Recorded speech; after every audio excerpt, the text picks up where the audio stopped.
효도하면서 크게 살리라.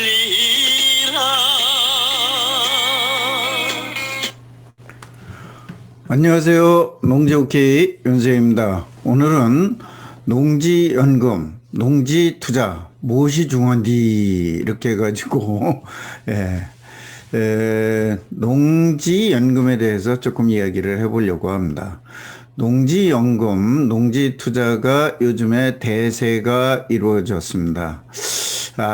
뭐 어떻게 보면 투자자들에게 관심이 많아졌다 이렇게 말씀을 드릴 수 있고, 또 이제 그 전후 세대 또 베이비붐 세대 노후 세대들의 최대 관심사가 되었다 하는 것을 말씀을 드리겠습니다.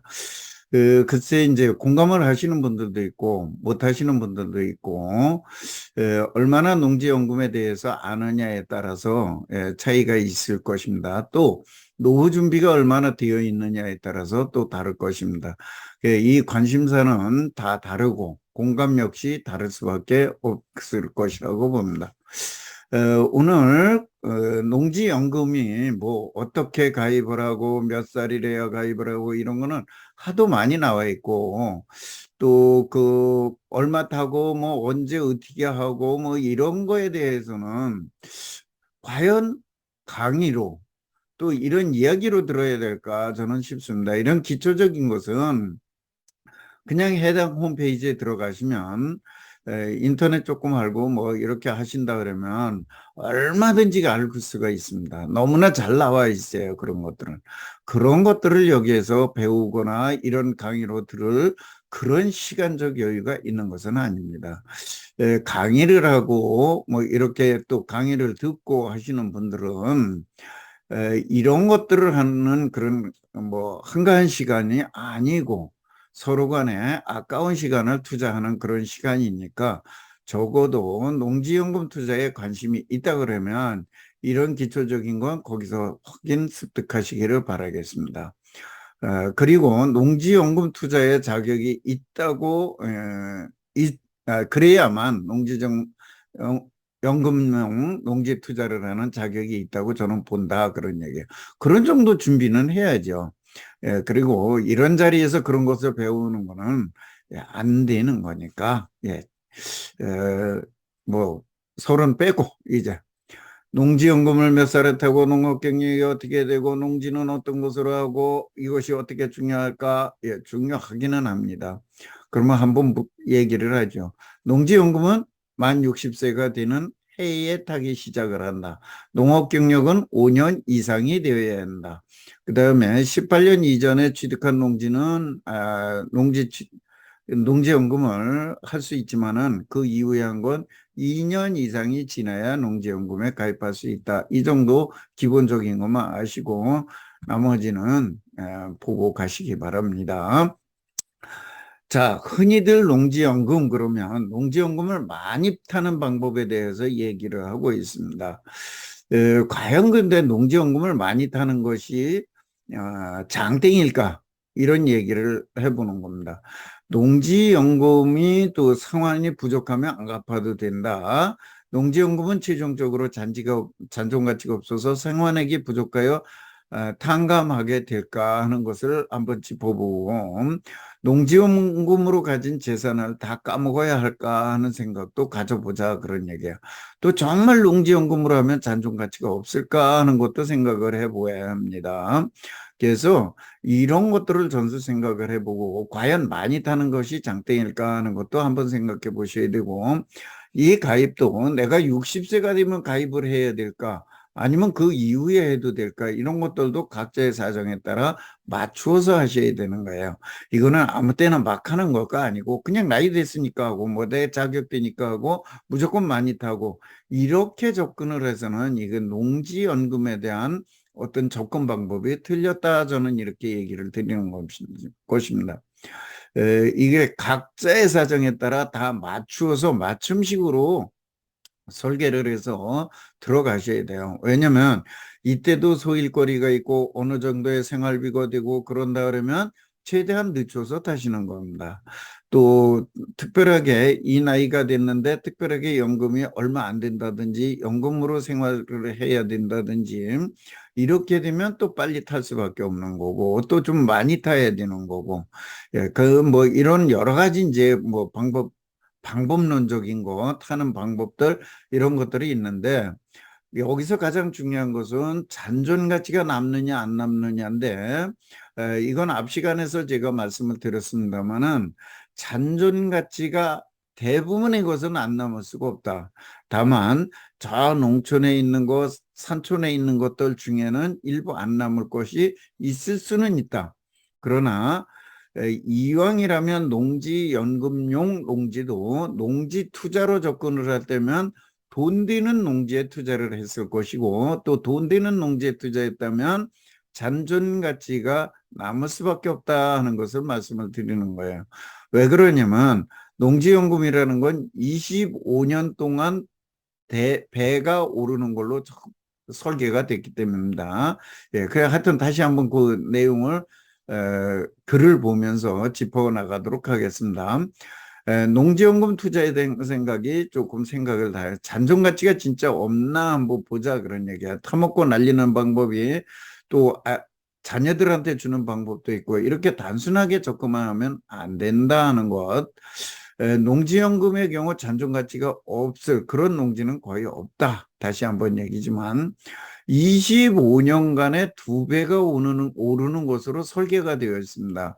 그래서 이런 경우라면 잔존 가치가 없겠지만 25년간 두 배만 오를 땅이 얼마나 될 것인가 한번 생각해 보자.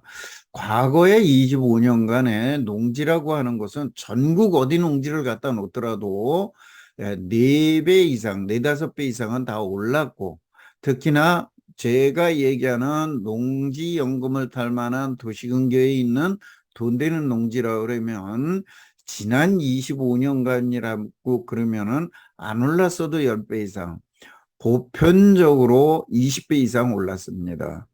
그러면 앞으로 미래에는 이거보다는 덜 오른다고 보자 그런 얘기야. 덜 오른다고 봤을 때 농촌 지역이라 그래도 2배 이상은 오르니까 요거는 정말 쌤쌤이 될 수 있습니다. 그러나 그 외에 아까 얘기한 돈이 될 만한 지역 도시근교에 있는 이런 땅들이라 그러면 못 올라도 2배는 더 오를 거 아니냐 이런 얘기죠. 2배가 더 오른다 그러면 나머지가 무조건 잔존 가치가 남는다 그런 얘기예요.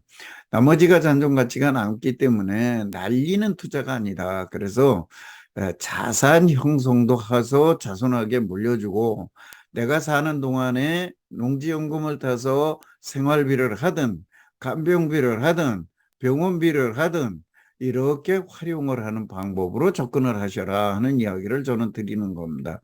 그래서 이것을 갖다 농지연금용 농지를 갖다가 투자로, 농지 투자로 접근을 해야지 내가 가지고 있던 것을 날려버리겠다는 생각으로 접근을 하면은 답이 없다. 예, 이런 얘기입니다. 그래서 농지연금 농지는 노후생활에 보탬을 하고 하는 건데 투자하는데 일단 활용을 하셔라 그런 얘기예요. 그래서 농지연금 이자는 현재는 2.5%로 일반 대출보다 굉장히 낮습니다. 그래서 웬만하면 이걸 활용하는 것이 굉장히 좋습니다. 대출을 많이 쓰는 경우에. 그래서 그렇게만 보지 마시고 도시 주변에 개발이 가능한 땅들이라든지 오를 땅에다가 투자를 하면 이 농지연금을 타면서 레버리지 효과를 누리면서 자산 투자도 병행할 수 있으니까 그렇게 하는 방법을 찾으라는 것입니다. 우리는 농지를 연금만 타자고 하는 게 아니라 이왕이면 자산 투자도 하자 하는 거를 항상 머리에 두고 접근을 하셔라 그런 얘기예요. 그래서 농지연금은 농지로 절세를 또 할 수 있어요. 공시지가 650까지는 농지연금을 타는 거는 재산세가 감면이 됩니다. 그 다음에 제촌작용을 하고 함께 되면은 양도세나 증여세나 상속세나 취득세를 다 절세할 수가 있습니다. 그러니까 어떻게 돼요? 예.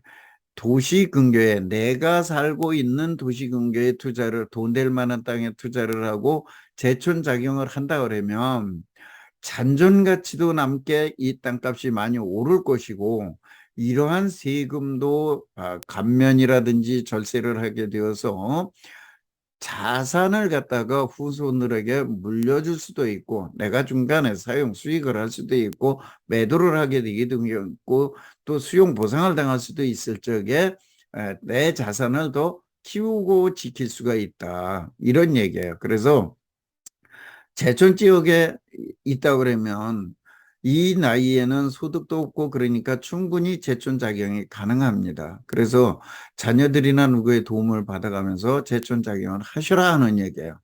예, 농지는 끝까지 투자로 접근을 하셔라, 그런 얘기예요. 농지뿐이 아니라 부동산을 하실 때에는 주거용이든 무슨 용이든 투자라는 개념으로 접근을 하셔야 된다. 단순하게 이거를 한 번에 어떤 저걸로 끝내겠다 하는 생각으로 접근을 하시면 예, 큰 낭패를 볼 수가 있으니까 그렇게 접근을 하셔라. 자, 농지연금용 농지는 농사를 짓든 개발에 사용 수익을 하든 농지연금을 하든 다 돈 벌자고 하는 것이 아니냐, 그런 얘기야. 농지 투자 자체가. 그렇다 그러면 농지연금 농지는 재촌작용을 하는 것이 돈 버는 길이다. 이것에 대해서는 제가 강의에서는 이번에 3기 신도시에서 생각지도 않게 편입이 되면서 수용 보상을 받은 농지연금을 타시던 분들의 그 사례를 가지고 말씀을 드리기도 하는데, 이때 해보면은 어느 정도의 차이가 나냐. 다만 수용 보상이기 때문에 여기는 비사업용이 아니라 사업용으로 바뀌었습니다. 비사업용이라 하더라도 이렇게 한 경우에도 어느 정도의 차이가 나냐. 작게는 한 1억 5천, 크게는 2억 5천까지 차이가 나더라 하는 얘기예요. 세금 차이가. 그러면은 재촌작용을 해야죠. 예. 2억 5천, 1억 5천이 네 집 애 이름은 아니지 않습니까? 그래서 이런 것들을 하시면서 하시는데, 농지연금 자체를 내가 노후 생활을 하는데 돈을 타겠다는 생각으로만 접근하지 마시고, 노후 생활을 하는데 활용할 수도 있고, 그대로 내가 수익이 어느 정도 있을 때는 그대로 가다가 내가 병원에 들어간다든지 간병비가 많이 들어간다든지 뭐 이렇게 됐을 때 그 무렵에 가서 농지연금을 수령해서 그런 거를 뭐라 그럴까, 회지하는, 그런 충족하는 그러한 걸로 활용을 할 수도 있고 한 거기 때문에 예, 이 시기도 60세가 되면 반드시 해야 된다 뭐 이런 거 없어요. 그러니까 나중에 나이가 들면 들수록 타는 금액도 많아지니까 그런 것들도 내 수입을 보아가면서 시기도 조절하고 또 나의 목적에 맞게 그런 것도 해보시라 하는 얘기야. 다만 농지에 투자를 했을 때는 재촌작용을 하시라. 그리고 농지연금은 적정한 시기에 자기가 받아서 활용하셔라 하는 얘기를 드리고 싶습니다. 뭐 오늘 깊이 들어가지는 않았고, 농지연금을 왜 해야 되는지, 농지연금을 타는데 연금을 타는 게 중요한 것이 아니라 농지연금을 수령하는데 농지에 대한 투자로 접근을 해야 된다. 이것을 강조하고자 해서 말씀을 드리는 것입니다. 그래서 어떤 것이 중요하냐?